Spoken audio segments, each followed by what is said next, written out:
Let's talk about plywood handling strategies for a one-person shop. And it pretty much boils down to always have the lumberyard make the first cut in every sheet of plywood. I don't have a big truck.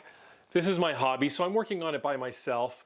I have a small shop and it's a basement shop. I don't have any way to access this from an outside door. I actually get at it through a door in the middle of the house. So I never bring full sheets of plywood down here.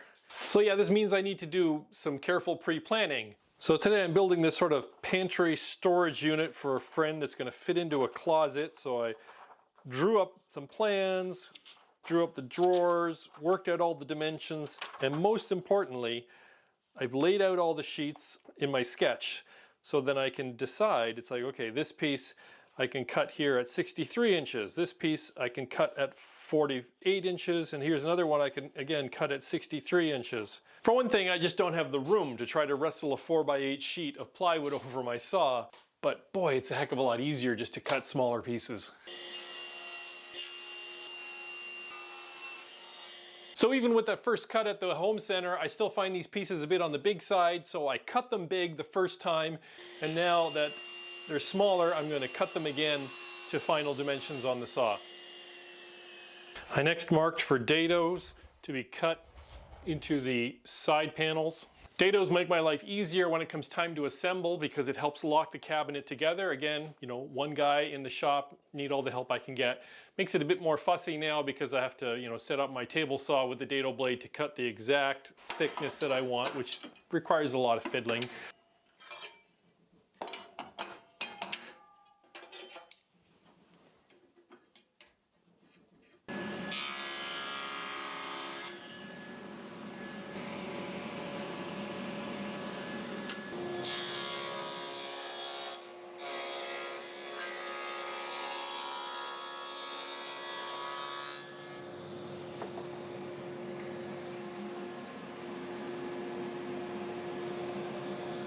I ran the panels twice over the dado blade because plywood can flex, and so I want to make sure I'm pushing down on the table, and it was just, you know, simple insurance. Run it twice, make sure you've got as even a cut as you can make.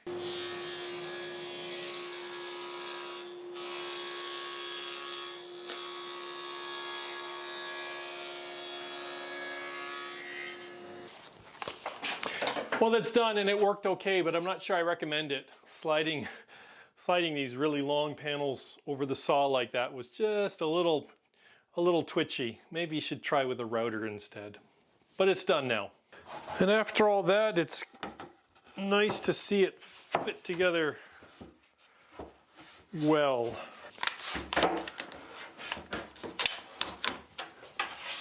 After a quick test fit, I'm going to take it back apart and sand it before I assemble it permanently.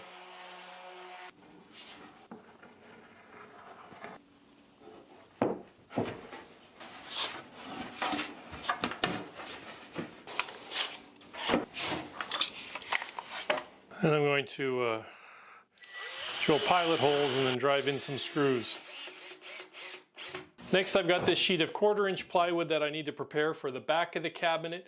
And even though 1/4-inch plywood is still quite light, I still had the first cut made at the home center, and now I'm going to rip it, first a bit oversized, and then to final dimension here on the table saw. So it's not square, not yet.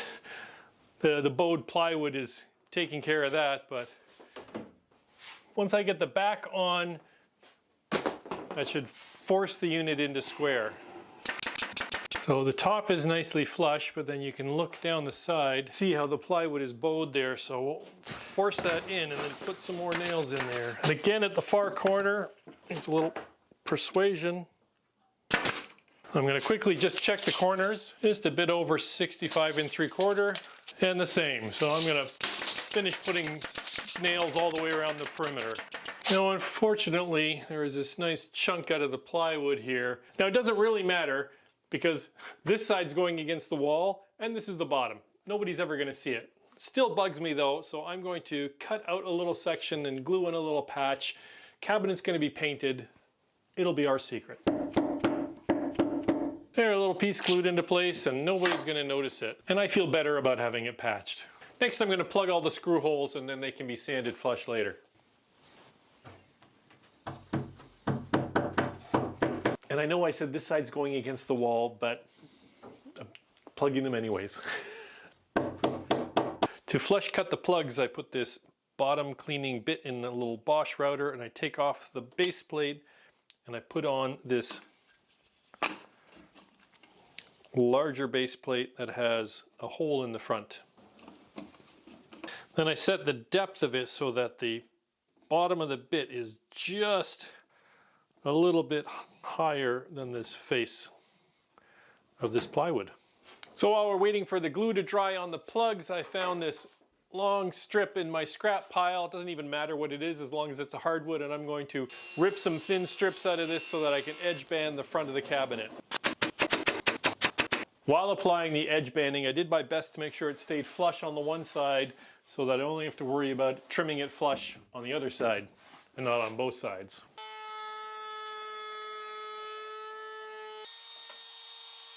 And now I can get back to taking out these plugs with my flush trim router.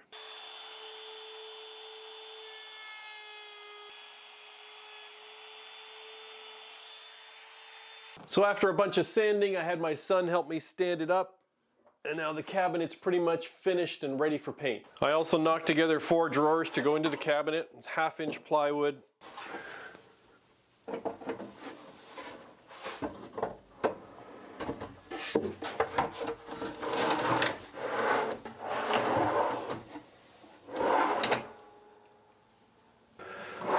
Don't you just love those soft closed drawers? Okay, I got my pantry cabinet made, I got the drawers built in installed, and the next step's going to be to take the hardware off and get the thing painted. But I'm going to call the video here because just building the project and talking about my plywood handling strategies was really the point of this video. If you're interested in closet storage, I've got a video there where I built a quick and simple shelf to fit into my son's bedroom closet, and you might check that one out. But otherwise, we'll see you on the next one.